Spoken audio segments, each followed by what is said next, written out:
హైదరాబాద్లో కొత్త వైరస్, రోజుకు 120 కేసులు.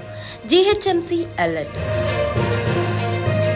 కరోనా, దీన్ని తలుచుకుంటే ఇప్పటికీ ఎవరికైనా వెన్నులో వణుకు మొదలవుతుంది.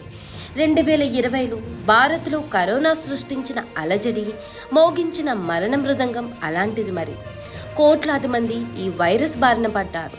అధికారిక లెక్కల ప్రకారం 5,33,570 మంది కరోనా కారణంగా మరణించారు.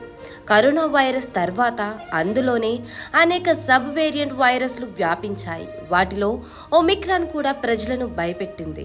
అయితే ఇప్పుడు హైదరాబాద్లో కొత్త వైరస్ ఒకటి వ్యాపిస్తోందని ప్రజలు అప్రమత్తంగా ఉండాలని జీహెచ్ఎంసీ హెచ్చరించింది. నోరో వైరస్ నగరంలోకి ప్రవేశించింది.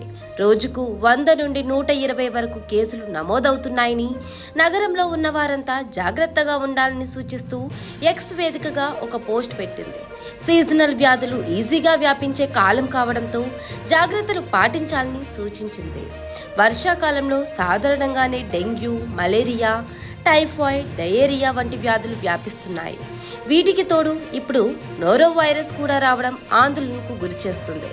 కలుషితమైన ఆహారం, నీటి ద్వారానే ఈ వైరస్ వ్యాపిస్తుందని వైద్యులు చెబుతున్నారు. వైరస్ బారిన పడిన వారిలో 48 గంటల్లోనే వాంతులు, విరోచనాలు, చలి జ్వరం, నీరసం, డీహైడ్రేషన్, కడుపు నొప్పి వంటి లక్షణాలు కనిపిస్తాయని తెలిపారు. ముఖ్యంగా షుగర్ వ్యాధిగ్రస్తులకు ఈ వైరస్ త్వరగా సోకే ప్రమాదం ఉందని హెచ్చరించారు. నోరో వైరస్ కట్టడికి ప్రస్తుతం వ్యాక్సిన్, మెడిసిన్ లేదని డాక్టర్లు సూచించిన జాగ్రత్తలు పాటిస్తూ వాళ్ళు ఇచ్చిన మెడిసిన్ వేసుకోవాలని జీహెచ్ఎంసీ సూచించింది. అలాగే కాచి, చల్లార్చి, వడపోసిన నీటిని తాగాలని, చేతులను ఎప్పటికప్పుడు సబ్బుతో శుభ్రం చేసుకోవాలని తెలిపింది. అలాగే ఇంటిని, చుట్టు పరిసరాలను క్రిమి సంహారక మందులతో శుభ్రం చేసుకోవాలని సూచించింది.